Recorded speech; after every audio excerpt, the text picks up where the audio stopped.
Pois bem, aqui temos filosofia medieval. Bom, quando a gente pensa em medieval, a gente pensa nos cavaleiros, nas cruzadas, nessa coisa toda de Roma, né? Enfim, pensa no... como é aquele que... Esqueci. Cavaleiro de Troia. Também, né? Mas é um outro que tem Tem até... o Coração Valente. nesses filmes e tal, medieval, Os enfim. 300. Exato. Então, aqui, rapidamente, caracterização da filosofia medieval. Bom, é um período histórico que vai do final do helenismo, né, e vai até o Renascimento, mais tarde. Então, aí tem as datas. A imagem negativa da Idade Média se entende pela transição entre os clássicos, né, e os novos tempos. Movimento que culmina no humanismo renascentista, procurando recuperar as glórias da antiguidade greco-romana. Ou seja, esse período começa aqui no helenismo, né, com o nascimento de Cristo, a ascensão da igreja, e vai até no período da idade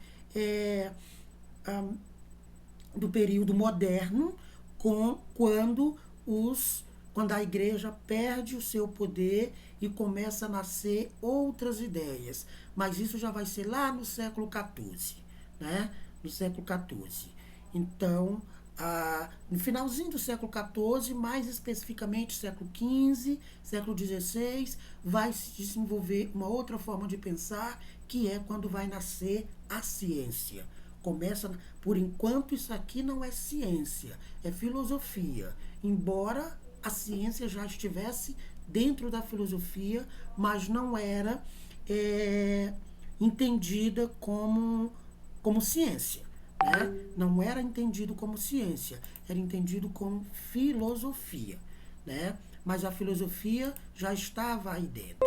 Mas ela só vai aparecer com o nome de ciência na Idade Moderna, século XV em diante. Tá? Então, esse período que a gente está trabalhando aqui, ele vai aí do século IV, né? Começa aí e tem sua decadência mais especificamente, o seu momento mais no século V, né? Século IV, século V, até o Renascimento, no século XV e XVI, que é quando renasce as ideias sobre o ser humano, sobre a racionalidade, sobre o pensamento de Sócrates, Platão e Aristóteles. Tá? Então, a fase final da filosofia medieval equivale ao desenvolvimento da escolástica e à criação das universidades. Quer dizer, o período dessa filosofia medieval, ela vai enfraquecendo quando desenvolve a ideia de escolástica, de um conhecimento na escola, na universidade, a criação das universidades e tal. E aí o ser humano começa a pensar, né, um pouco mais além do que propõe a filosofia cristã. Tá? Então, a gente tem aí as origens da filosofia cristã. Bom, a religião cristã, ela é originária do judaísmo e surge e se desenvolve no contexto do helenismo, como a gente já viu, no contexto do helenismo. Só depois que Roma começa a enfraquecer é que a igreja consegue ascender. A cultura ocidental, da qual somos herdeiros, lembra? Primeiro conteúdo lá, formação do pensamento ocidental. A cultura ocidental, essa europeia, da qual somos herdeiros até hoje, é a síntese entre o judaísmo, o cristianismo e a cultura grega.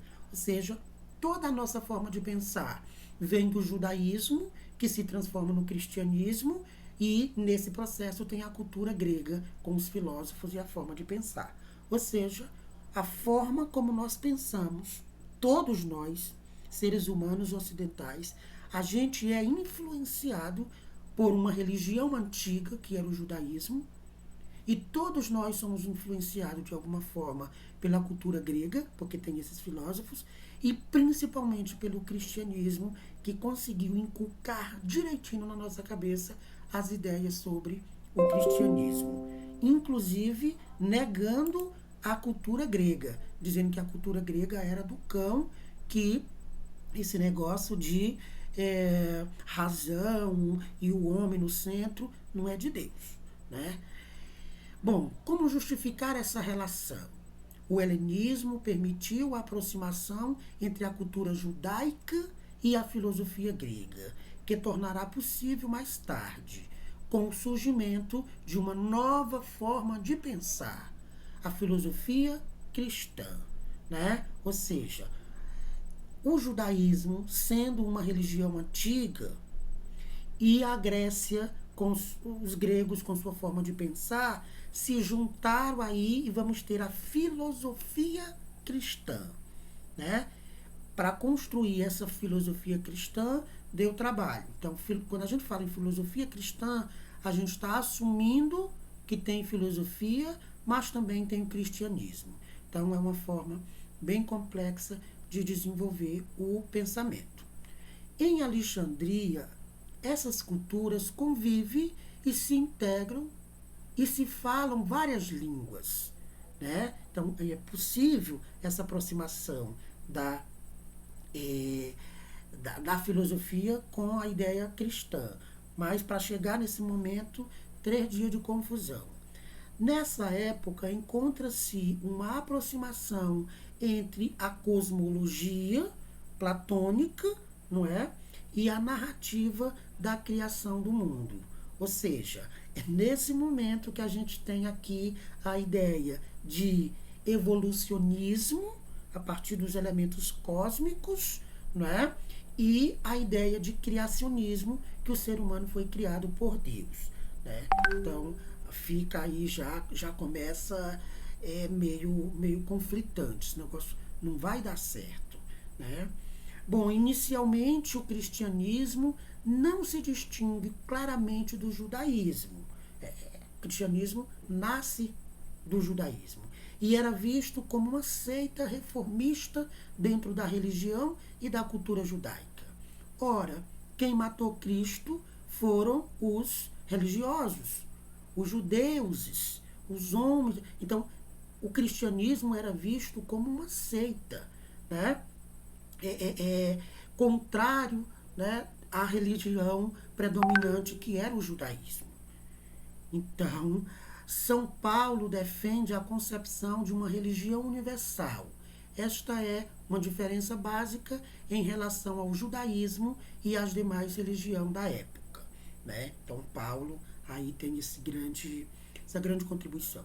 Podemos dizer que a cultura de língua grega germânica permitiu a concepção de uma religião universal e que corresponde no plano espiritual e religioso à concepção de império no plano político e militar. Então, tem essa junção aí, né, da igreja numa perspectiva do governo, né? A gente vai ao longo do processo falando. Consolidou-se o imperador Constantino, essa ideia da mistura aí da religião com o poder político e militar foi a partir de Constantino, que foi batizado em 337 e sua institucionalização como religião oficial. Constantino era um imperador. Então, ele assume a religião cristã, né, e se batiza e diz que agora a religião oficial não é mais o judaísmo, e sim o cristianismo. E aí tem essa parceria entre a religião e o império e o governo político, tá? Retomando então, né? Então a gente falava dessa caracterização, né, da filosofia medieval, da origem da filosofia cristã e tal. Então, entretanto, não havia ainda uma unidade no cristianismo, mas a filosofia grega terá uma importância fundamental nesse processo, quando as discussões levaram à formulação de uma unidade doutrinária hegemônica, ortodoxa, ou seja, os primeiros representantes pertencentes à escola neoplatônica cristã, neoplatônica que renasce Platão, né? Então, não havia uma unidade entre o cristianismo, até que houveram várias discussões e formulações para que chegasse numa doutrina fechada, ortodoxa, quer dizer fechada, padronizada, né, hegemônica. E aí tem os primeiros representantes, que a gente chama da escola, né, neoplatônica, que vai surgir, vai pegar aí os pensamentos de Platão, né, dentro do que a gente chama de neoplatônica cristã de Alexandria, uma escola que vai ser cristã, mas ao mesmo tempo vai ter traços aí da filosofia clássica. Uma questão que acompanhará todo o pensamento medieval é o foco permanente de tensões que ficou conhecido como o conflito entre fé e razão, né? Se a gente vai vendo o tempo inteiro essa tensão entre a fé e a razão. Bem, os concílios, né, que são encontros, reuniões das lideranças religiosas, eles fixam a doutrina considerada legítima e consideram os que não aceitavam esses dogmas, essas orientações, né, eles condenavam, na verdade, eram expulsos da igreja. A igreja sempre foi muito dura quanto a isso. Podemos dizer que a filosofia grega ela é incorporada na filosofia medieval de maneira definitiva à tradição cristã. Então, a filosofia, em algum momento, a filosofia cristã ela vai resgatar, né, a filosofia clássica. Por exemplo, a lógica e a retórica fornecem meios de argumentação. Então, a lógica e a retórica são elementos da filosofia clássica. São ideias, inclusive, desenvolvidas pelo Aristóteles. Então, para a igreja, né, a igreja lança mão dessa questão da lógica e da retórica para conseguir, inclusive, convencer as pessoas sobre os seus ideários. Então, aí é um exemplo da igreja lançando mão de conhecimentos que são efetivamente filosóficos. A outra coisa é a metafísica de Platão e de Aristóteles, vão fornecer conceitos chaves, né, que são substâncias ou essências, em função das quais questões teológicas serão discutidas. Então, a questão divina, a questão teológica, é muito no campo da metafísica, né? Não é físico, é no campo espiritual, no campo cognitivo. E a igreja também lança mão desses pensamentos, da metafísica, do mundo das ideias, desenvolvida pelo Platão e depois até por Aristóteles também, né? Aí a gente tem, nesse pensamento da filosofia cristã, o que a gente vai chamar de patrística, filosofia patrística, né? Do século I ao século 6, 7. Do século I ao século 7, depois de Cristo, né? Inicia-se com as epístolas de São Paulo e o Evangelho de São João. Foi obra não só desses dois apóstolos, Paulo e João, mas também de padres da igreja, primeiros dirigentes espirituais e políticos do cristianismo, né? Políticos porque houve essa mistura, né, da religião e da política. Bom, tem como tarefa religiosa a patrística, né, essa ideia de patrística, tem como tarefa religiosa o processo de evangelização e a defesa da religião contra os ataques teóricos e morais que recebiam dos antigos. Então, a filosofia cristã ela vai buscar alguns elementos da filosofia platônica, aristotélica, mas só aquilo que lhe interessava, porque a filosofia patrística, com os padres muito ferrenhos, inclusive, eles desconsideravam, né? Eles disseminavam o evangelho, né?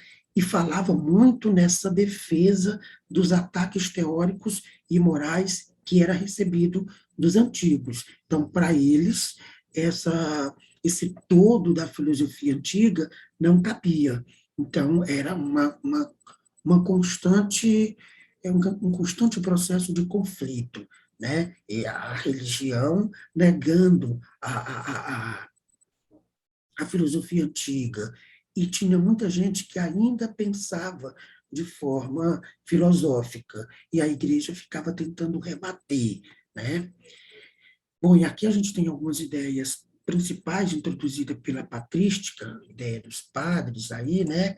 Por exemplo, criação do mundo a partir do nada, né? Deus criou o mundo, haja luz e tal. Então, é uma ideia difundida pela patrística, que existe até hoje.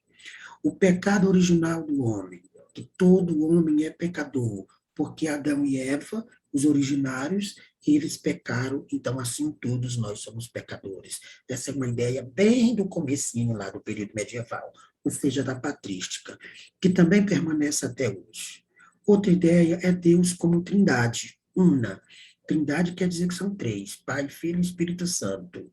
Trindade una é uma só entidade, mas se divide em três. Essa é uma ideia também difundida pela patrística. E a ideia de juízo final ou de fim dos tempos, né? O juízo final, eis que vai chegar o momento em que você vai ser colocado em frente a uma tela grande, vai ver todo o seu passado, tudo que você fez de errado, né? Essa ideia do fim dos tempos, do juízo final, né, de que vai para o céu, de que vai para o inferno, é uma ideia também difundida pela igreja a partir, né, da ideia da patrística. E a encarnação e morte de Deus, né, de que Deus se fez carne, se fez verbo, se fez na forma de homem, Jesus, e foi morto. Então, essa é uma ideia também apresentada ali. Cristo, que era o próprio Deus, era Deus Filho, né? Então, Deus Pai, Deus Filho, Deus Espírito. Então, que Deus se encarnou, se tornou homem e depois foi morto. E, por último, a ressurreição dos mortos, que está ligada a essa ideia de juízo final, né? Essa ideia de que os mortos vão ressuscitar e vão para o juízo final, e essa coisa toda, né, são ideias muito marcantes aí no período da filosofia medieval.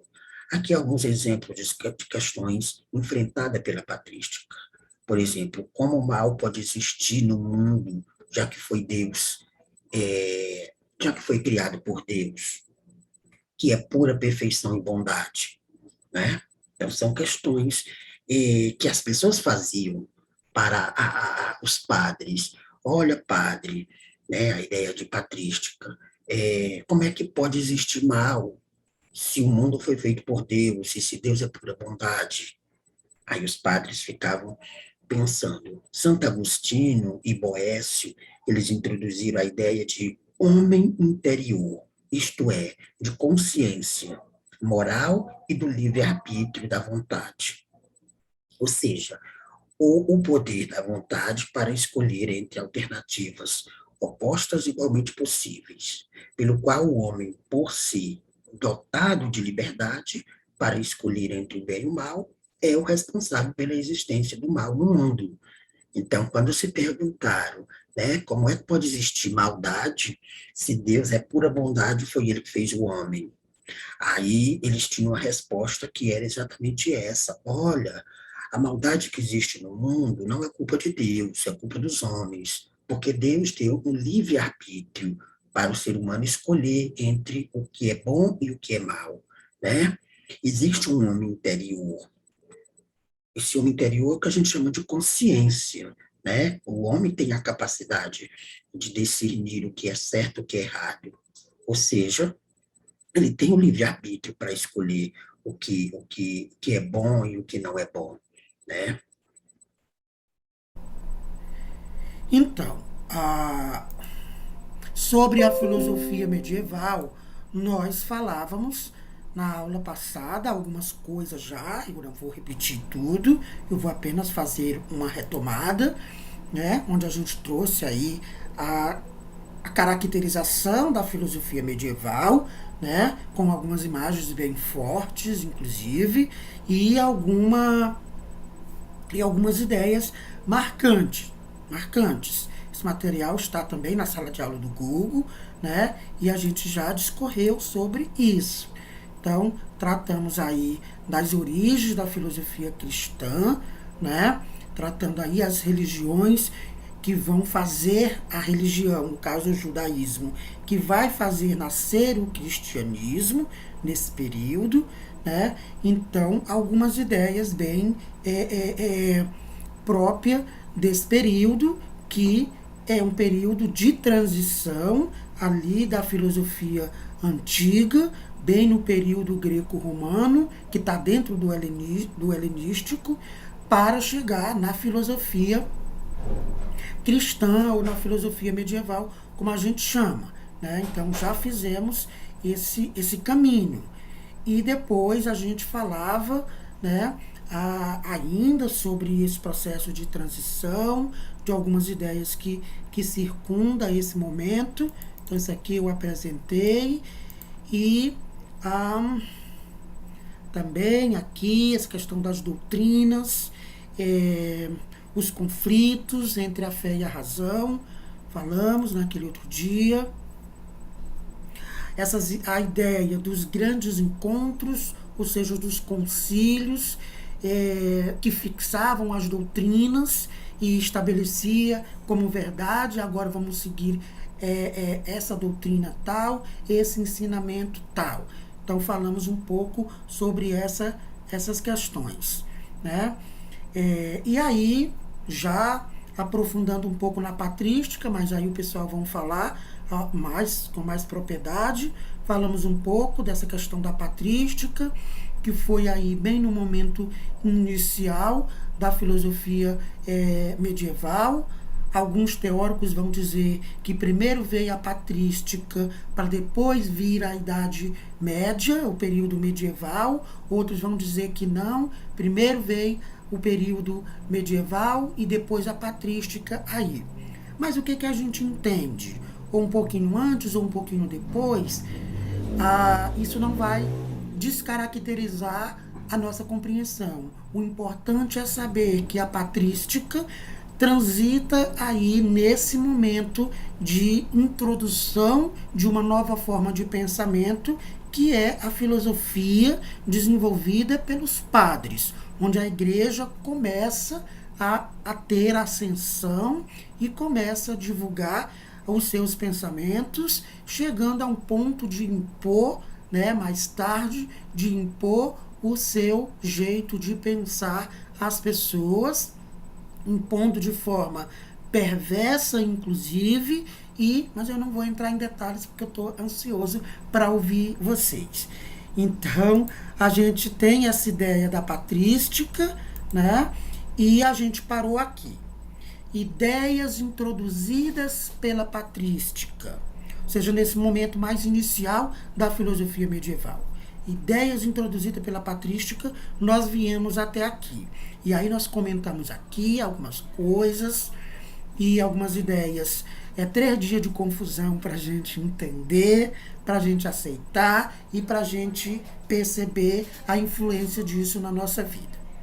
Por exemplo, a criação do mundo a partir do nada, né? O criacionismo, que Deus disse, haja o mundo e houve o mundo, haja luz e houve luz.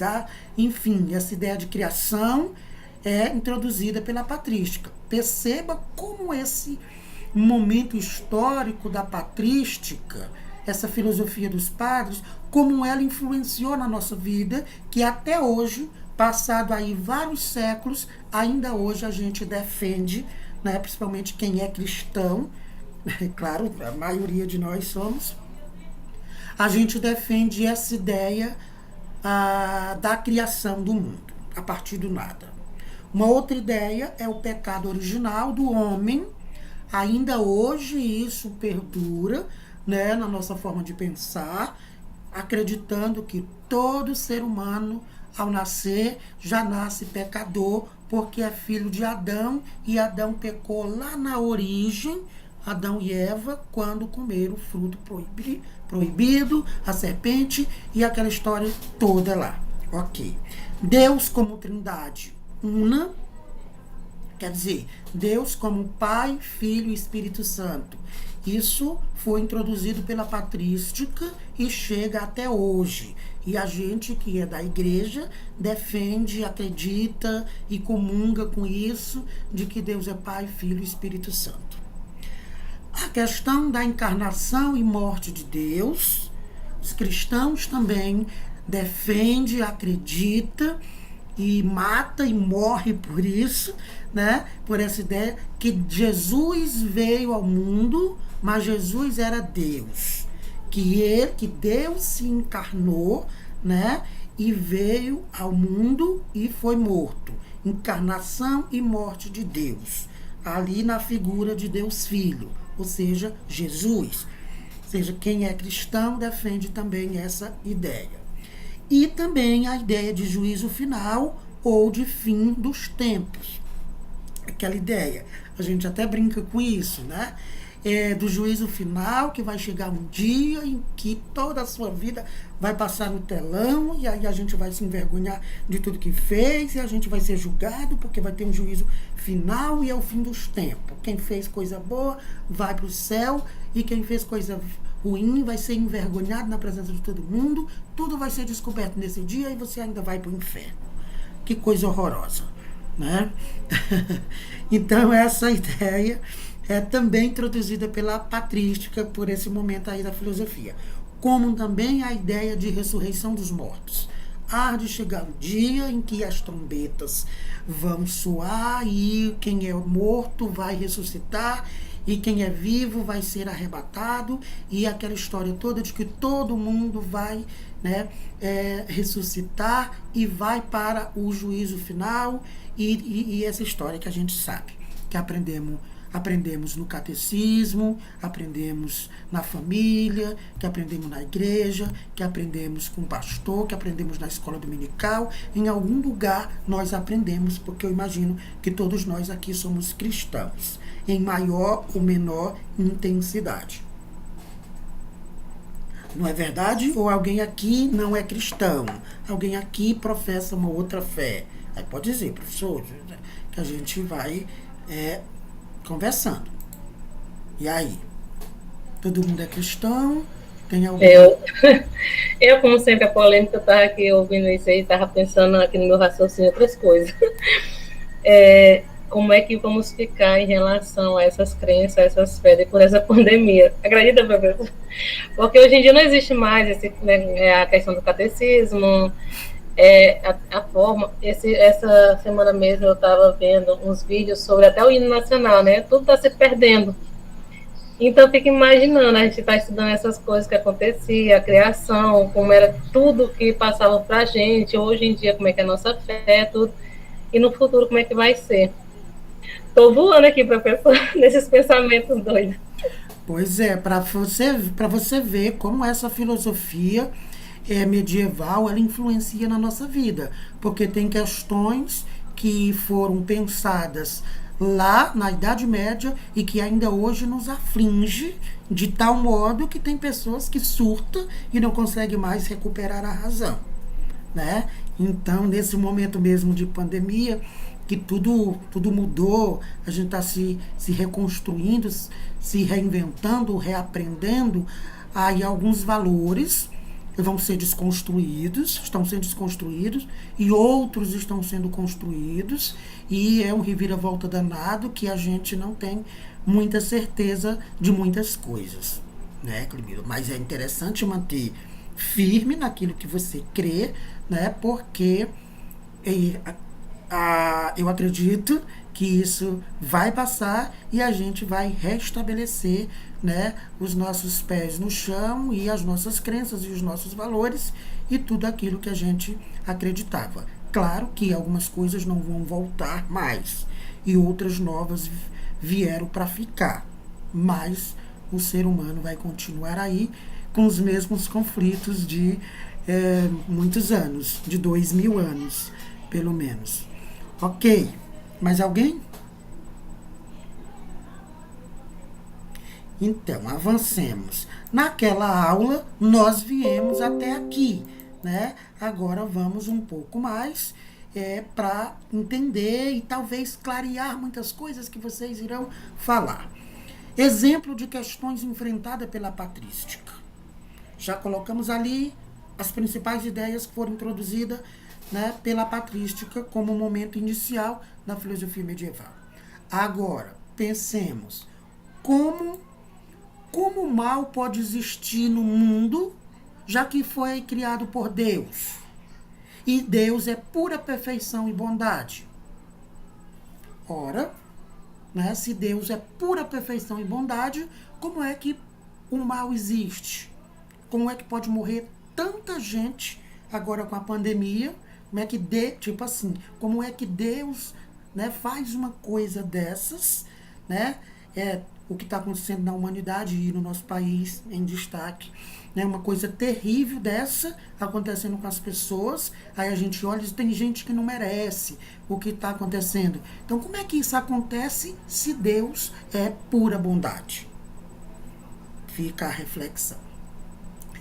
Santo Agostinho e o Boécio, eles introduziram a ideia de homem interior, né? A gente é homem interior, isto é, da consciência moral e do livre-arbítrio da vontade. Ou o poder de vontade para escolher entre alternativas opostas igualmente possíveis, pela qual o homem, por ser dotado de liberdade para escolher entre o bem e o mal, é o responsável pela existência do mal no mundo. Pronto, né? Aqui faz muito sentido. Então, sem essa história de ficar culpando Deus pelas maldades e pelas bondades, porque Deus, assim, na sua perfeição, que não se intromete na vida do homem, segundo Santo Agostinho, né? Eles vão dizer que o homem tem algo interior, que ele vai chamar de consciência. Consciência moral e do livre-arbítrio. O que é consciência, professor? Consciência é a clareza da sua existência. É quando o homem percebe, o homem e a mulher, é quando o ser humano percebe que ele existe. Quando ele dá conta da sua existência, né? É nesse momento que ele se torna um sujeito consciente. A consciência é a clareza que a gente tem da nossa existência, né? Ou seja, a alma. A alma é a nossa consciência. A alma é a nossa razão sobre a consciência. É o pensamento que nós temos, né? É a certeza ou não que a gente tem da nossa consciência, da nossa existência. E quando Santo Agostinho e Boécio, eles vão falar sobre o livre-arbítrio, né? Que é o que o livre-arbítrio? É o poder de escolher entre as alternativas possíveis. Então, eles vão dizer que Deus não pode ser culpado nem pela bondade, nem pela maldade do homem, a princípio, porque Deus deu ao homem o livre-arbítrio de tomar suas próprias decisões. Ou seja, o homem pode ser mal e o homem pode ser bem, pode ser bom. Vai depender das suas escolhas. Diga. Quando a gente presencia um crime sendo cometido e a gente não relata às autoridades para que elas tomem a providência, a gente é considerado cúmplice, né? Sim. Então, se Deus está vendo toda essa maldade, ele não toma uma posição, ele poderia ser cúmplice da maldade humana?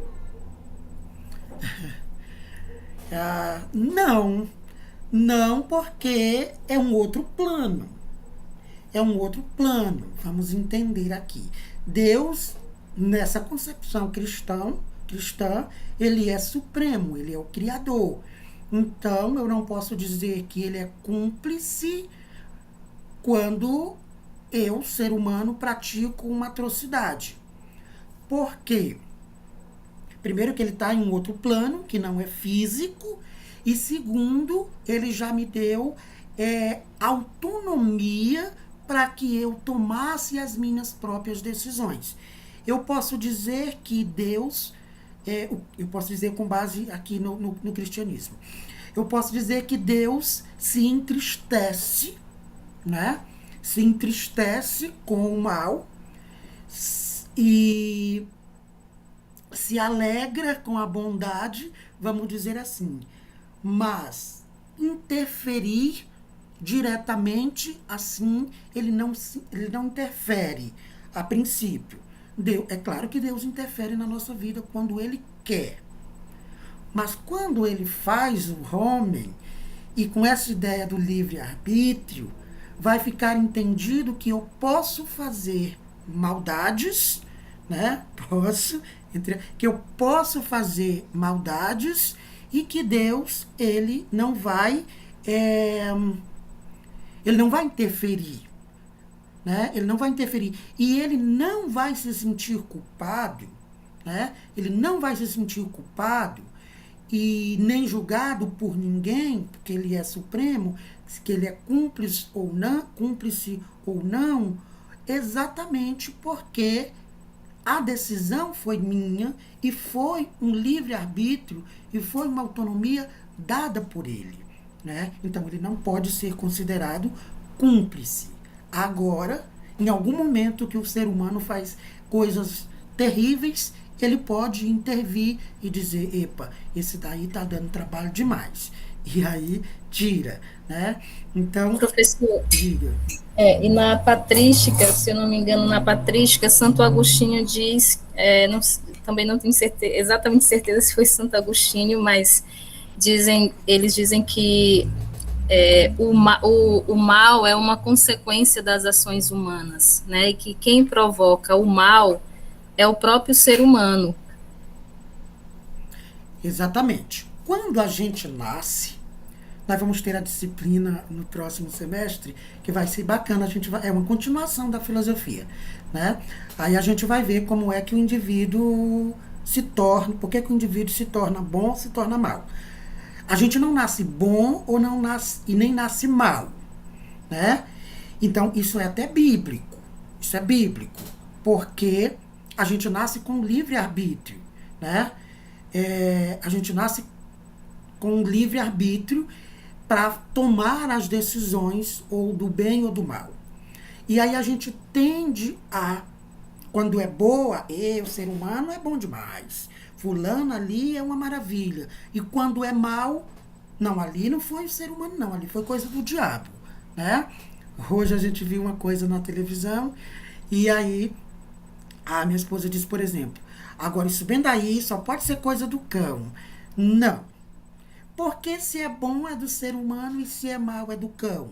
Se é bom é do ser humano, se é mal também é do ser humano.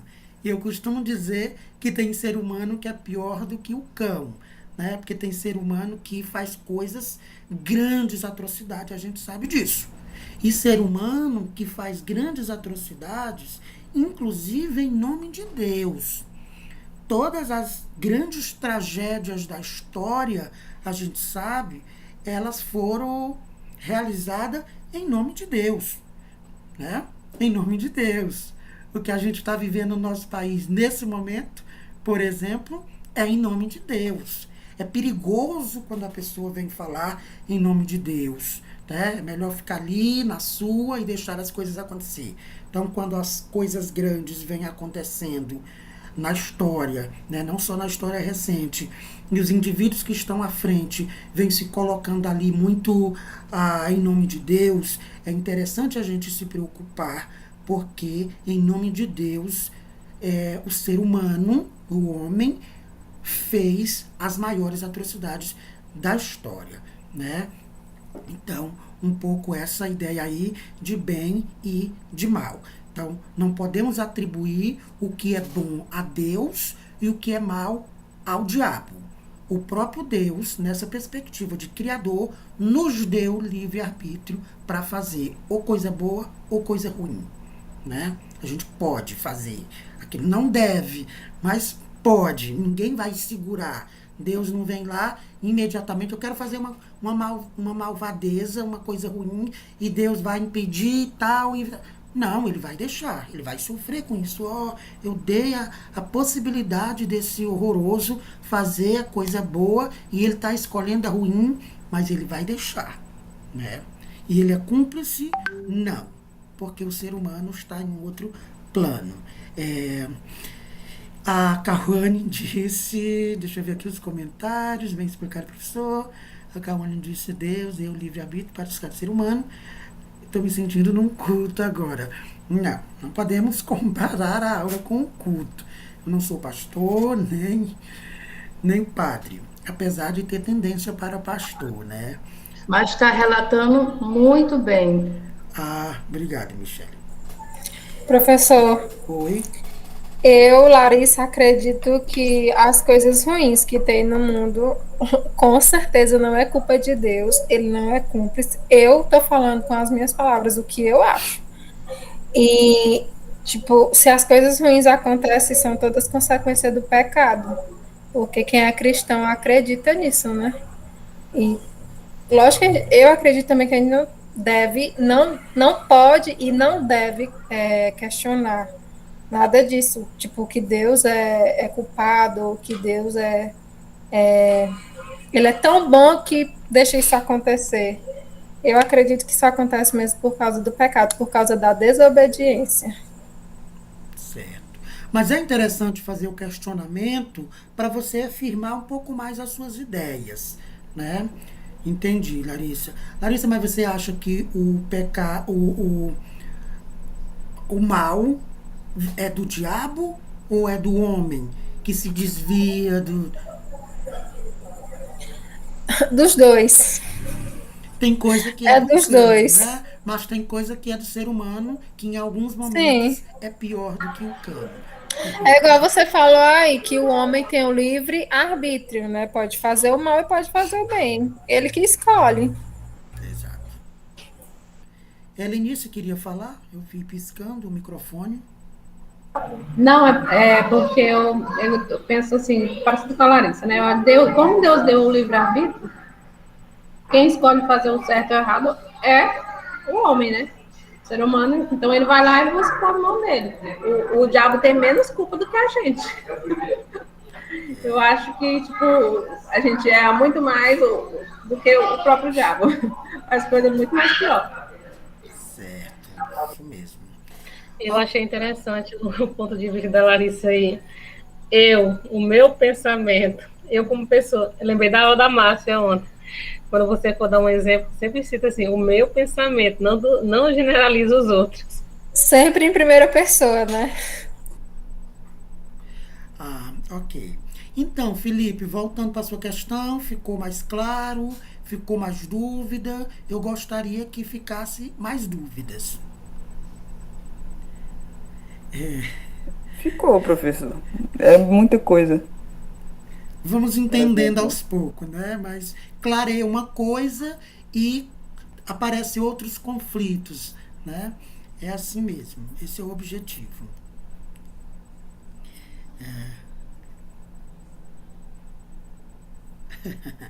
O diabo é pior, né, Cauane?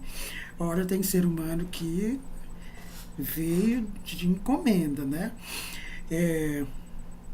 O diabo cutuca e o horroroso do ser humano faz. Ok, vamos lá. Então, essa ideia de livre-arbítrio também, né, que a gente não tinha falado, e o filósofo e a teologia. Aqui, para a gente entender a teologia, eu já disse para vocês, é o estudo sobre as coisas de Deus. Para impor as ideias cristãs, os padres da igreja, os patrísticos, né, da igreja, criaram os dogmas. Aí a gente pergunta, e o que diabo é dogma, professor? O que diabo é ótimo, né? Tem um menino que pergunta, e o que diabo é dogma, professor? Então, os padres, eles criaram, né, os dogmas, que são que? Verdades reveladas por Deus. Dogma é uma coisa que é tida como verdade. Nesse período, os dogmas eram as verdades reveladas por Deus. Então, os cristãos impunham aí, a partir dos padres, né, as verdades reveladas por Deus. Isso aqui foi revelado por Deus, é um dogma. Ninguém pode questionar. Pronto, é verdade. Né? É um perigo quando a gente diz isso, né, que é um dogma, que é uma verdade.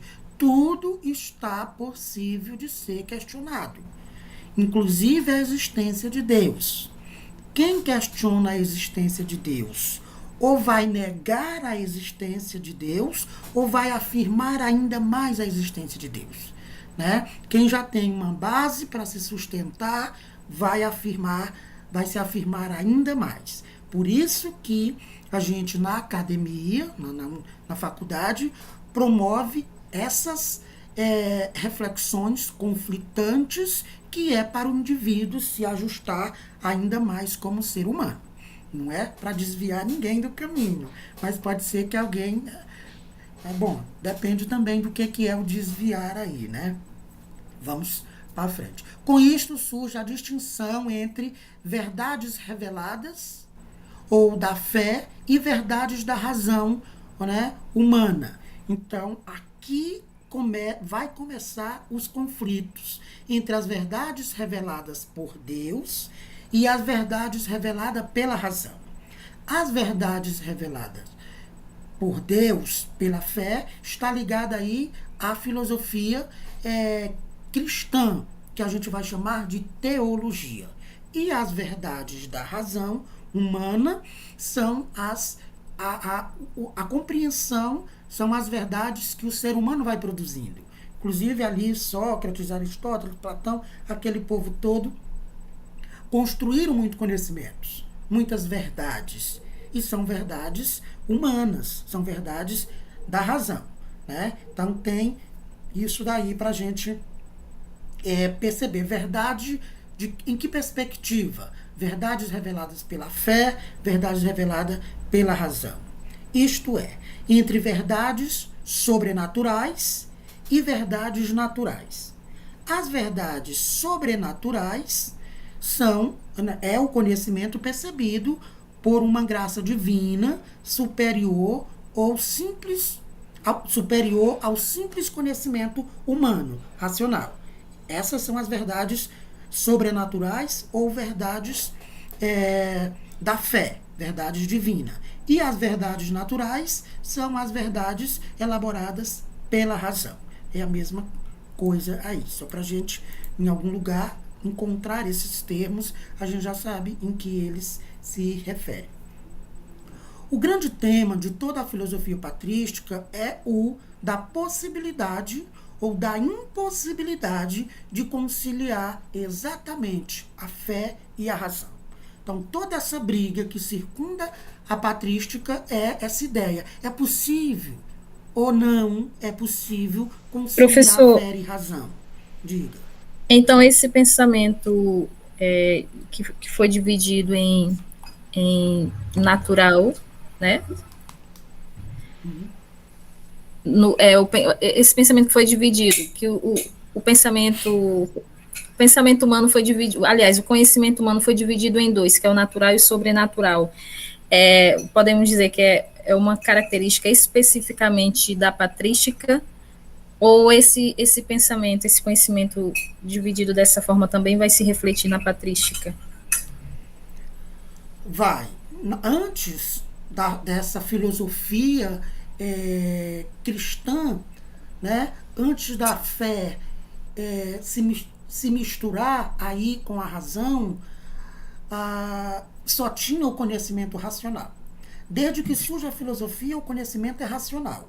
Quando chega na Idade Média, aqui onde nós estamos, há essa mistura. Então, essa é uma característica própria da patrística, desse conflito, se é possível ou não é possível misturar fé e razão. Ou seja, conhecimento sobrenatural e conhecimento natural. Ela é própria da patrística, Ela nasce aqui, mas ela se desenrola até os dias de hoje. Ela vai na escolástica, ela vai depois para o período moderno, para a ciência, e até os dias de hoje, né, a gente se depara com conflitos nesse sentido, né? Isso é verdade. A igreja está dizendo hoje, por exemplo, hoje, a igreja está dando algo como verdade. E a ciência, que aí é filha da filosofia, então a filosofia, na representação da ciência hoje, né, diz uma coisa e a religião diz outra. Então, ainda hoje, a gente tem isso. Nasce na patrística, mas ela perpassa todos os séculos e interfere ainda hoje na nossa forma de pensar. Entende? Então, conciliar razão e fé. E a esse respeito havia 3 posições. No começo aí desse período da filosofia medieval, existe 3 posições no que se refere a essa possibilidade ou não de conciliar a fé e a razão. Essa foi a grande questão de todo o período moderno, medieval. Mas ela surge bem aqui no começo com a patrística. E aí a gente vai ter 3 formas de entender isso. Os estudiosos da época, né? 3 posições. Primeiro, tinha um grupo que julgava que fé e razão eram irreconciliáveis. Não pode. Não tem como conciliar fé e razão. É irreconciliável. E a fé é superior à razão, dizia eles. Creio porque é absurdo. Então, não tem aqui a possibilidade de reconciliar. Algum grupo de estudiosos, de filósofos, de teólogos, né, uma corrente defendia que não é possível conciliar, é irreconciliável, e colocava a fé acima da razão, que a fé é superior à razão. E depois, um segundo plano, uma segunda ideia, era que os que julgavam a fé e a razão conciliáveis. Nossa, tinha um grupo que achava que era possível, defendia a ideia de que era possível, mas subordinava a razão à fé. Dizia eles, creio para compreender. Olha lá. Primeiro é irreconciliável, porque a razão é superior, porque a fé é superior à razão. Creio porque é absurdo. Então, ele acreditava nas coisas de Deus que eram absurdas. Então, era pela fé. Nesse sentido, a fé tinha mais poder. No segundo, creio para compreender. Ou seja, era possível conciliar fé e razão. Mas a razão estava subordinada à fé. Ou seja, a fé ainda é maior. Mas creio para compreender. Ou seja, utilizava a fé para compreender as coisas. Ou seja, não descartava a razão. Mas, em primeiro lugar, vem a fé. Né? Era possível conciliar, sim, mas, em primeiro lugar, vem a fé nessa compreensão. A terceira forma de pensar, nesse conflito, se é possível ou não é possível, tem os que julgavam a razão e fé inconciliáveis, mas afirmava que cada uma delas tem seu campo próprio de conhecimento e não deve misturar, porque a razão se refere a tudo o que concerne a vida temporal dos homens e do mundo. Já a fé a tudo que se refere à salvação da alma e à vida eterna futura. Então a gente vê aí que não pode misturar, mas não descarta nenhuma nem outra. Não coloca uma superior à outra. Entende? E ele diz, não se deve misturar. Não é possível misturar. Mas fé e razão, elas podem existir no mesmo tempo, no mesmo espaço. Mas são coisas diferentes. Não queira juntar, que isso não vai dar certo. Né? Então, a gente tem esses 3 posicionamentos aí para entender naquele período. Aí a gente tem um grande expoente teórico desse período, que é o Santo Agostinho. Vocês devem ter lido sobre ele no material ou em alguma pesquisa que tenha feito. Santo Agostinho e o platonismo cristão. Que é isso, professor? Santo Agostinho conseguiu trazer coisas de Platão para cá, para a filosofia medieval. Sua influência filosófica e teológica estendeu-se até o período moderno, né? De Santo Agostinho. Ele é muito importante. Tem aqui o material dele, eu separei ali os materiais. Destacamos 3 aspectos fundamentais de sua contribuição ao desenvolvimento da filosofia. Então, Santo Agostinho, aqui da patrística, e depois a gente vai ter Santo Tomás de Aquino na escolástica, que é um outro momento. Então, as principais contribuições de Santo Agostinho. Bem, ele formulou, né, as relações entre teologia e filosofia, entre a fé e a razão. Então, ele escreveu sobre isso. Né? Inclusive, vários desses conflitos que a gente tem ainda hoje é com base aí em Santo Agostinho. Ele fez o quê? Sua teoria do conhecimento, com ênfase na questão da subjetividade e na noção de interioridade. Então, foi Santo Agostinho, inclusive, que vai falar sobre essa questão do livre-arbítrio, da subjetividade, que cada um pode agir de acordo com a sua vontade, com o seu interesse, não, podendo fazer o bem ou fazer o mal. Que Deus já nos deu essa subjetividade, essa interioridade, essa consciência de nós mesmos, ou seja, esse livre-arbítrio para tomar as decisões. Então, ele clareou muita coisa aí. Sua teoria da história é elaborada na monumental Cidade de Deus. Então, tem até o livro Cidade de Deus, é bem aqui na minha estante. Cidade de Deus é um livro que ele vai falar exatamente dessa questão de Deus. Então, muito que a gente conhece sobre Deus e sobre o céu, né, que a gente conhece, vem aí com base em Santo Agostinho. Inclusive, outros evangelistas que vão escrever evangelhos e tal, eles vão partir de algumas ideias de Santo Agostinho, né? Então, professor, oi. Esse período de transição entre a patrística e a escolástica, Santo Agostinho ele teve alguma participação assim em termos de pensamento dentro da escolástica?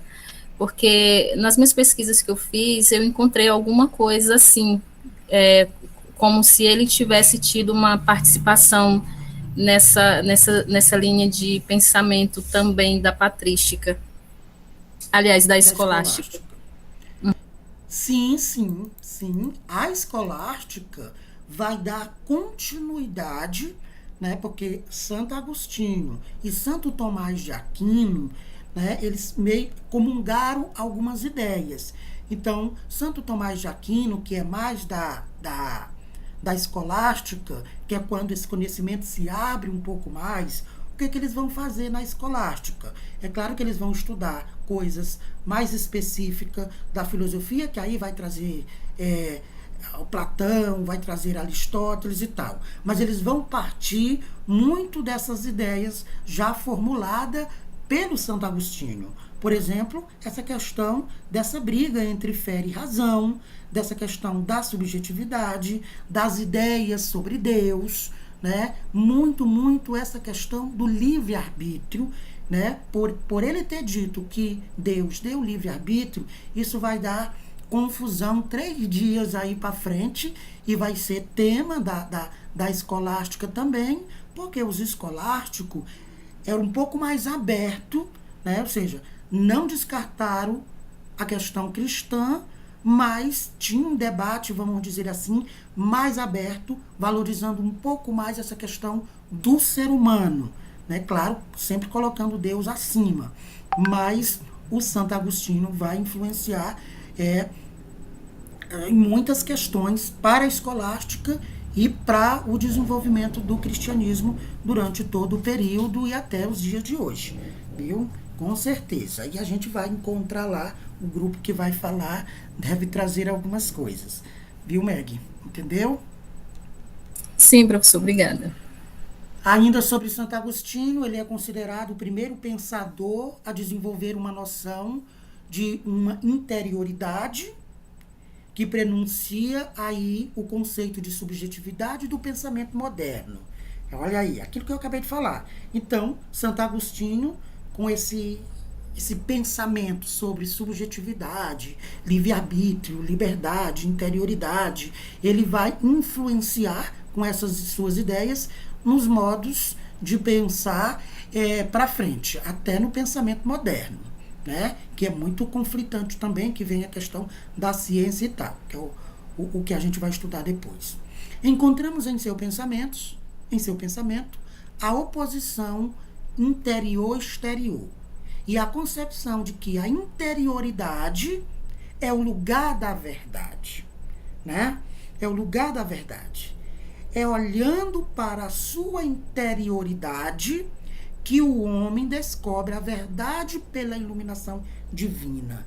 Então, Santo Agostinho é fantástico nesse livro Confissões de Santo Agostinho, está bem ali também na minha estante.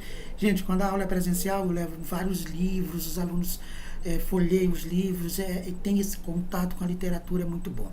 Mas Santo Agostinho vai dizer isso, né? E ele vai defender essa questão da interioridade, diferente da exterioridade, porque ele vai dizer que a verdade sobre as coisas de Deus, ela existe dentro de cada um. Por exemplo, tem um indivíduo bem ali que não crê em Deus, ok? E eu creio em Deus, ok? É uma verdade que existe dentro de mim, né?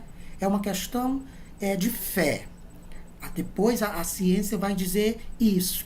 A ciência vai depois se efetivar como ciência e ela não vai negar a existência de Deus, né, na sua totalidade, mas ela vai dizer, olha, depende da fé de cada um.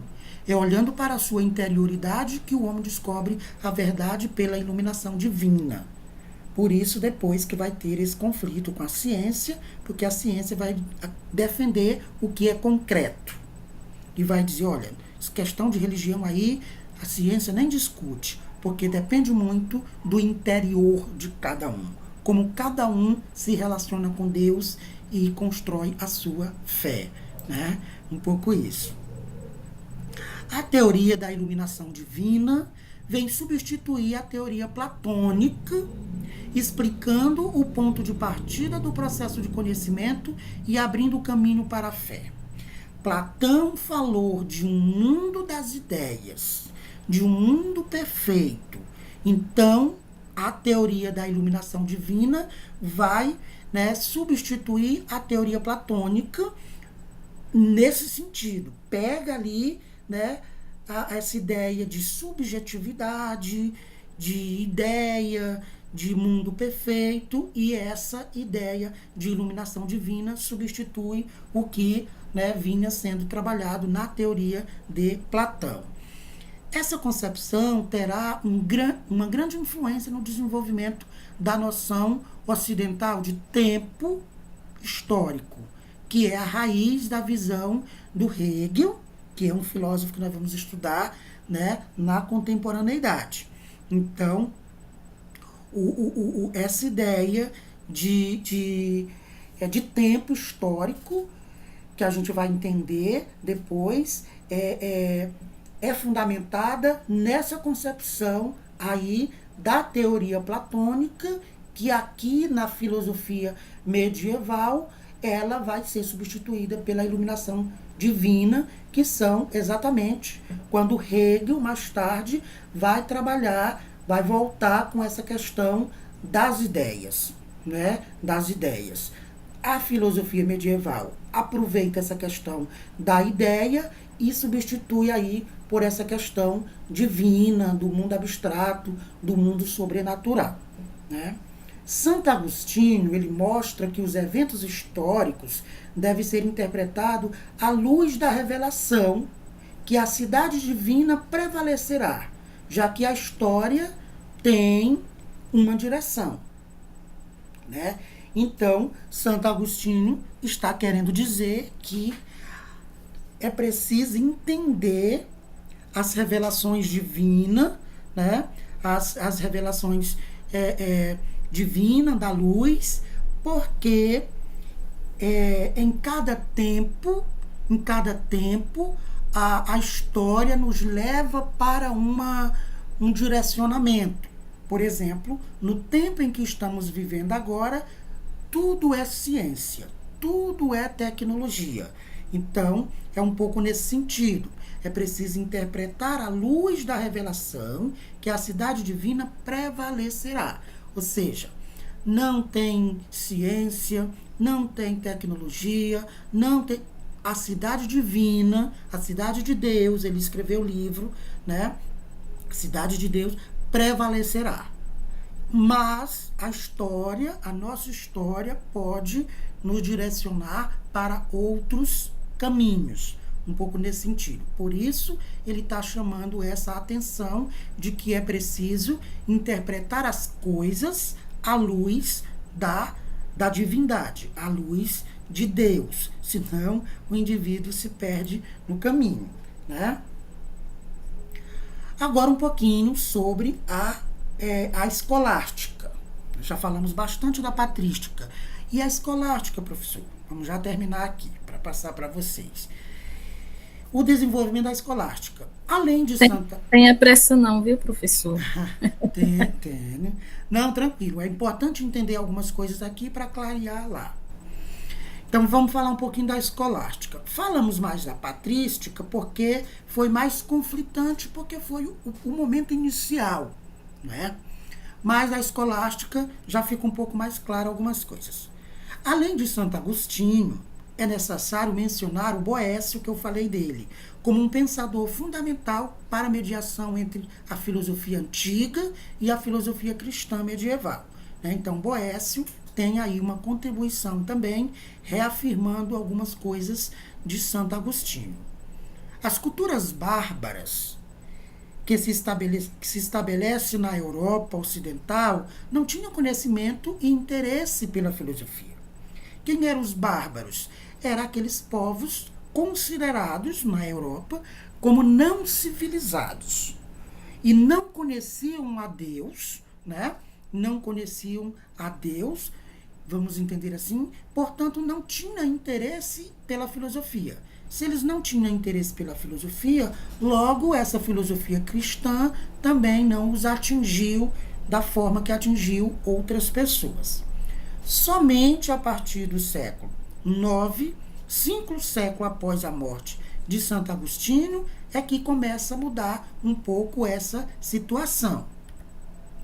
Aí a gente tem, em 529, São Bento fundou na Itália a ordem monástica beneditina, que é diferente das ordens monásticas das igrejas orientais, exclusivamente contemplativa, né? Então, a monástica aí dos monges, né? Das igrejas. Então, São Bento, ele fundou uma igreja na Itália, e com essa ordem dos monges beneditinos, e que as pessoas poderiam fazer oração, se reunir, essa ideia de igreja que a gente tem hoje. Diferente de outros lugares, por exemplo, do Oriente, onde os templos são apenas contemplativos. A gente, né, ainda tem isso hoje. Na China, no Japão, que é o meu sonho, terminar meu doutorado, eu vou, né, conhecer o outro continente, para ver um pouco como é que vive lá. Passar um dia lá, só para bisbilhotar a vida dos outros. Então, aqui começa essa ideia, né, desse espaço, né, a gente vê na própria imagem. Graças aos monges copistas, foram preservados textos da antiguidade clássica greco-romana nas bibliotecas. O que são os monges copistas? Aqueles que copiavam, né, que reproduziam os textos antigos. E aí, que veio de lá, né, do período greco-romano, e eles recopiavam, e isso era guardado nas bibliotecas aqui como algo bastante valioso no período medieval. Progressivamente, o mundo europeu, ocidental, o nosso, começa a se reestruturar. A primeira grande tentativa foi no Natal do ano de 800. O Papa Leão III convidou Carlos Magno a ir a Roma, e lá foi sagrado imperador do Sacro Império Romano Germânico, né? Então aí a gente começa a ver essa questão da mistura da igreja, do clero, com a coroa. Então, após a morte de Carlos Magno, né, que foi consagrado pelo Papa, seu império foi dividido entre o seu filho e os seus sucessores levando a uma fragmentação política e gerando grandes conflitos na Europa, né? Na Europa, em vários países da Europa. Inclusive, alguns países que a gente conhece hoje foram organizados, foram estruturados a partir daí, desse processo, né, depois da morte de Carlos Magno, que era detentor de uma grande quantidade de terras. Bom, portanto, em torno do século XI e XII, que vamos assistir o surgimento da chamada escolástica. Gente, esse período medieval, ele perdurou por vários séculos, né? Começou, na verdade, antes de Cristo, né? Começou ali antes de Cristo e vem até no século XIV. Vai até o século XIV, quando surge o período moderno. Moderno, exato. Né? Então, é muito tempo, são vários séculos onde a igreja influenciou na forma de pensamento das pessoas. Então, portanto, em torno do século X e XII que a gente vai assistir o surgimento da escolástica. Então, né, a gente viu que foi algum tempo depois. Esse termo distingue todo aquele que pertence a uma escola ou que se vincula a uma determinada escola de pensamento e de ensino. Pronto. O que é escolástica, professor? Eu vou perguntar na prova. Diga o que é escolástica. Tá aí a resposta, né? Brincando. Então é isso. Escolástica é um termo que vai designar, que vai dizer que é tudo aquilo que pertence a uma escola ou que se vincula a uma determinada escola de pensamento, de ensino. Escolástica. É neste contexto que aparece a famosa querela entre a razão e a fé, que percorre toda a filosofia medieval, né? Então, aquela ideia de fé e razão, as três formas de explicar lá, isso vem para dentro da escola, né, das universidades aqui, e aí a gente tem, né, um contexto aí para estudar essa velha questão, a famosa querela, essa rixa entre fé e razão, né, que vai percorrer, inclusive, aí em todo o período.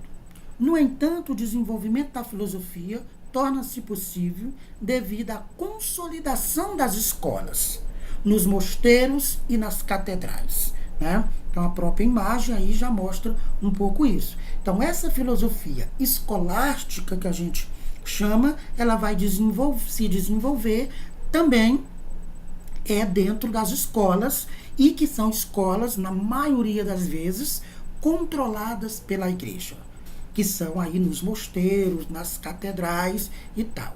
E esse formato... Professor, e essas escolas, elas se difundiram principalmente na época do governo de Carlos Magno XIII, né? E culmina aí também com o início do Renascimento Carolíngio. Exatamente. Elas vão se expandir, né, com Carlos Magno, quando tem essa ideia, né, de expansão de territórios ou divisão de territórios, né, e elas vão se consolidando. E a partir de Carlos Magno, a igreja começa a ter mais fortemente essa parceria com o Estado, né, com a coroa, vamos dizer assim. E aí, inclusive, os reis, os imperadores de Roma e tal, eles bancavam os padres na construção dos grandes mosteiros e das catedrais.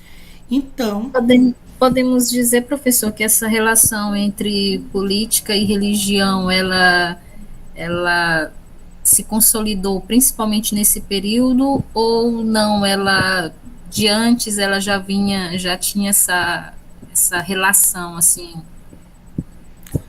Não, ela se consolida aqui. E nunca deu certo isso. Que a gente viu que o Sócrates, né? Sócrates e o seu discípulo Platão e Aristóteles, eles criticavam o governo. Claro que tinha filósofos que defendiam o governo, mas assim, as grandes ideias, os grandes pensadores, no período antigo, não tinha muita essa relação com o governo, com o Estado. Era mais uma relação conflitante. Aqui na Idade Média é exatamente o período em que a igreja vai servir ao Estado. O Estado banca a igreja, e a Igreja Católica é uma das mais ricas do mundo, né? Sempre foi muito rica e ainda é muito rica, tem muitas terras e tal. Então, o governo bancava as igrejas para que as igrejas conseguisse transmitir o seu recado sobre Deus, porque o recado sobre Deus dado pela igreja era também um recado manipulado, né, pelo Estado, no sentido de dizer as coisas que fogem da normalidade não são de Deus. Ou seja, professor, diga.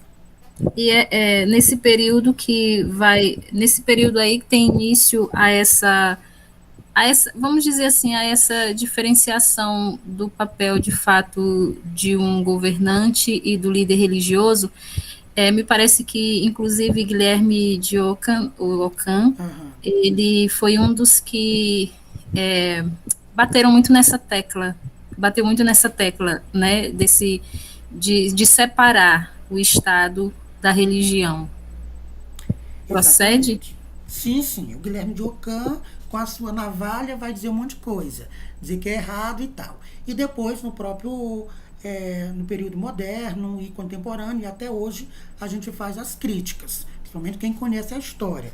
Então, nesse momento, é o primeiro momento assim que fica mais nítido essa relação, e as coisas não deram certo, né? Assim, deram certo para eles, né? Porque a igreja, na sua perversidade, quando, por exemplo, eu falava hoje com alguém da turma, quando, por exemplo, uma mulher tinha um conhecimento sobre a utilização de plantas e tal, alguma coisa, era bruxa. Queima na fogueira, tal. Se alguém falasse alguma coisa contra o governo, por que que uns têm tanto e outros não têm nada? Por que que tem pobre e tem rico? Cala a boca, porque foi Deus que quis assim. Essa é a ordem natural das coisas. Então, nessa parceria do governo com a igreja, era para que a igreja mantivesse as pessoas pensando do jeitinho que o Estado queria que elas pensassem, que é exatamente o que acontece ainda hoje. E hoje... Professor, diga. Inclusive, na Rede Globo, há muitos anos atrás, teve uma minissérie que retratou bem esse período medieval, né? Que foi uma minissérie que chamava Muralha. Sim. Muito boa a minissérie, e retratava justamente esse combate aí à bruxaria, todo esse contexto aí do período medieval. Exatamente. Então, a igreja foi perversa porque ela estava junto com a coroa, né? E como os reinados queriam expandir os seus territórios, eles faziam de tudo para que ninguém atrapalhasse o seu governo. Então, aí há uma forte parceria, diga-se, né, de passagem ou não, que a igreja só conseguiu se manter com esse poderio porque era patrocinada pelo Estado, né? E aí a gente vê ainda hoje, né, e mais fortemente no nosso país, hoje tem muito essa tendência, né? Isso é um perigo, vários filósofos vão dizer, isso é um perigo para a sociedade. Quem perde é a sociedade, quando os líderes religiosos tentam, de alguma forma, se inserir, né, politicamente nessa questão de dominação. É claro que ninguém, nem um ser humano, nem padre, nem pastor, está isento da questão política. Todos nós somos influenciados por essa questão política. Mas daí, tomar um posicionamento, defender uma ideologia, defender um nome, né, e colocar a igreja a serviço do Estado, que é o que está acontecendo com algumas igrejas hoje no nosso país, né, é muito perigoso. Aí a gente vê coisas terríveis acontecendo. Diga. Então, qual o seu pensamento a respeito, por exemplo, de padres, pastores, líderes religiosos se candidatarem? Não, eles até podem, mas eles não podem ser as duas coisas. Eles não podem militar dentro da igreja. Exatamente, né? Porque aí a igreja vai estar servindo ao Estado. Né? A igreja na pessoa dele. Mas é alguém, é um padre que é muito conhecido, é um pastor que é muito... Ok, quer inserir na política, parabéns, tem conhecimento, conhece as dores e os anseios do povo. Vai ser ótimo. Agora, ele não pode estar nos dois. Né? Como um líder político, um líder religioso, não pode abrir a sua igreja para político A, para político B. Isso é perigosíssimo. Nem político A, político B ir para dentro da igreja. Entendeu? Então, a gente vai ver que em vários momentos da história, em lugares diferentes, em tempos diferentes, isso, como dizem os meninos, isso vai dar merda. Né? Porque um líder religioso é um líder religioso. Um líder político é um líder político. Não pode confundir. Ou é eclesiástico, ou é liberal, neoliberal, que é o sistema político de hoje, entendeu? E muitas vezes esses líderes, eles fazem isso propositalmente, né? Eles usam dessa condição deles justamente para arrebanhar pessoas, eleitores. Aqui mesmo na Tailândia a gente vê muito isso também. É um prato cheio. É verdade, verdade. Oi, pode falar. Não, isso aí que a Meg falou, que em Açailândia tem um em específico que a gente não trabalha com nomes, mas todo mundo sabe quem é, que é um líder religioso e se meteu a besta na política e continua sendo líder religioso. Eita, é um perigo isso, né? A história já nos provou, não sei o que estou dizendo, não, é a história. A história antiga, a história medieval e a história contemporânea, e nós, nesse momento sabemos, né, disso. Então é isso, eu acredito e defendo essa posição de que cada um, né, precisa ocupar ali o seu espaço. E aí, os espertinhos, sabendo que o rebanho já está organizado, né, que a igreja já está ali, já segue uma doutrina que vai junto com o pastor, junto com o padre, né, que é normal nas igrejas, nas congregações isso acontecer. Se o pastor está ali, ele é um líder religioso. O padre é um líder religioso. Líder é aquele que lidera, que leva o povo. Ok, é para isso mesmo. Agora, ele não pode, né, pegar o seu rebanho, os seus congregados, para outros fins. Ele tem que liderar do ponto de vista, né, religioso, eclesiástico e tal. Liderar para a política, aí é complicado e a gente viu que não dá certo. Bom, vamos falar de Santo Anselmo, que é um santo. Esses caras tudo é santo, né? umas pragas dessa. Santo Anselmo e o desenvolvimento da escolástica. Rapidinho, vamos já terminar. Considerado o primeiro grande pensador da escolástica, ele elaborou a sua filosofia a partir da articulação entre a razão e a revelação, ou seja, a fé e o entendimento. Olha, mais coisa aí para confundir a nossa cabeça. Santo Anselmo é importante porque ele vai, né? Ele é importante, pensador da escolástica, porque ele vai teorizar, ele vai elaborar uma filosofia dizendo o seguinte, né? Fazendo essa articulação entre a razão e a revelação de Deus. Ou seja, a fé e o entendimento. A fé e o entendimento. Então, não tem jeito para a gente não trazer para a nossa realidade. Eu digo isso porque eu sou da igreja, né? Tá rebelde agora, mas sou. E isso aconteceu, não foi com outras pessoas, comigo também. Então, ler a Bíblia para fazer uma pregação. Então, a gente é orientado, olha, não ler outros livros. Ler a Bíblia para você fazer a sua pregação, o seu ensinamento, a sua fé. Ora, e os outros conhecimentos? Vamos pensar assim. Se eu ler a Bíblia e outros livros, né, de filosofia, de história e tal, para ter um entendimento, né? Então a fé, aí ela vai ser um pouco mais compreendida se eu tiver outros fundamentos teóricos para me ajudar a acreditar, para me ajudar a entender. Né? Da mesma forma, eu vou buscar, eu tô lendo alguns materiais de filosofia, de história e tal, né? Esse conhecimento mais racional. Aí eu vou buscar na Bíblia fundamento para eu entender melhor esse conhecimento. Na igreja, em algumas igrejas, isso é um problema, ou você lê aqui ou não lê. Então, o Santo Anselmo vai teorizar, vai filosofar sobre essa articulação entre a razão e a revelação, ou seja, a fé e o entendimento das coisas. Olha que maravilha, né? Ele deu a sua principal contribuição à filosofia na formulação do famoso argumento ou prova ontológica. Prova ontológica, já disse a vocês que ontologia é o estudo do ser, né? Ontologia, de ser, de coisa, do homem, mais específico, da existência do homem, mas não só, né, do homem e do que circunda ele.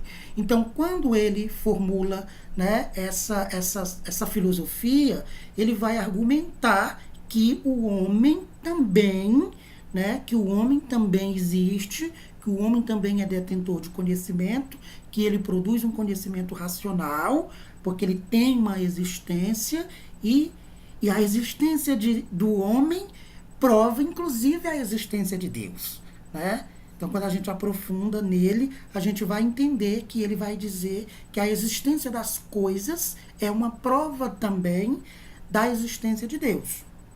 Trata-se de um dos argumentos mais clássicos da tradição filosófica, tendo sido questionado por outros filósofos na Idade Média, dentre eles Santo Tomás de Aquino.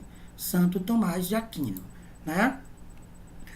Bom, a questão passa a discutir se Deus existe apenas no intelecto ou que pode ser pensado na realidade como algo existente.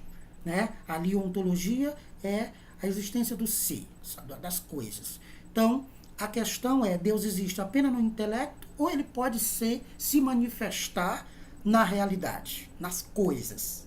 A conclusão de Santo Anselmo é que não se pode pensar a inexistência de um ser do qual nada maior pode ser pensado sem contradição. Desse modo, fica provado a existência de Deus. Em outras palavras, a ideia é que a própria noção de Deus implica que Deus existe, né? A própria noção de Deus implica que Deus existe. Essa prova concilia fé e razão. Eba! Finalmente alguém conseguiu conciliar fé e razão. Mas ele foi questionado muito por dizer isso.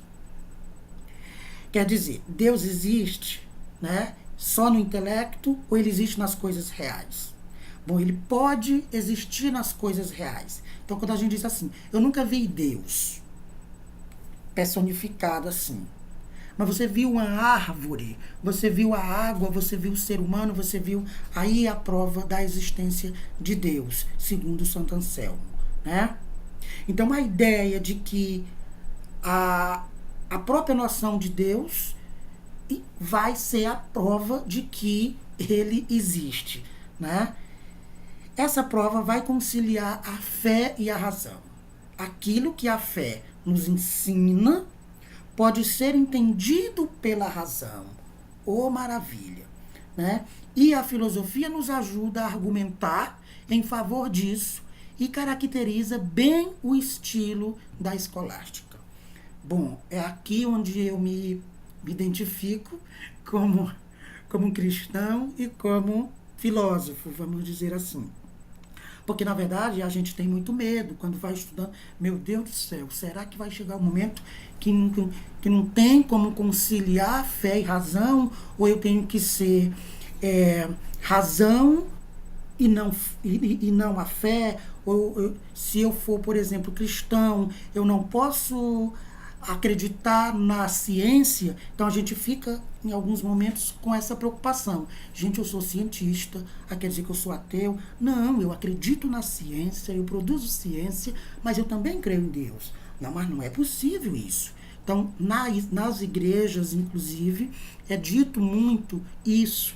Lembro-me de um pastor que me disse uma vez, quando eu fui fazer mestrado fora, olha, irmão, esse negócio do homem estudar muito, isso prejudica a fé do homem, não sei o que, algo nesse sentido, né? Dessa dificuldade. Mas aqui, já na Idade Média, a gente já tinha pensamento, como de Santo Anselmo, que vai dizer que é possível conciliar a fé e a razão, porque aquilo que a fé nos ensina pode ser entendido pela razão. E a filosofia nos ajuda a argumentar em favor disso. Era aquilo que eu estava dizendo. Se eu estou estudando a Bíblia, eu posso pegar outros livros para eu entender melhor a Bíblia. Se eu estou estudando outros livros, eu posso ler a Bíblia, para a Bíblia me ajudar a entender melhor os outros livros, né, de conhecimento do homem, da razão. Entende? Então, hoje é possível falar que fulano é filósofo e crê em Deus. Né? Pode parecer absurdo, mas existe e tem toda essa fundamentação aí. Conclusão: não havia uma unidade entre os cristãos, pois tinham diferentes formas de praticar e interpretar a religião. Então, aqui é só para a gente fechar os tópicos. Assim, era necessário a instituição de uma doutrina comum, porque não tinha, a gente viu isso. Os primeiros representantes da igreja cristã elaboraram uma síntese entre o platonismo e os ensinamentos cristãos, né? Vimos isso. As leituras realizadas que os primeiros pensadores cristãos fazem da filosofia grega é seletiva, né? Só isso e isso pode ler, tomando aquilo que considerava compatível com o cristianismo enquanto religião revelada. Então, só lia aquilo que comunga com, para não ser para não desvirtuar as pessoas desse caminho do evangelho. Portanto, o critério de adoção de doutrinas e conceitos filosóficos é, via de regra, determinado por sua relação com os ensinamentos da religião, né? Então, aqui foram os tópicos que a gente viu até agora, né? Então, a gente termina essa parte geralzona da filosofia medieval, certo?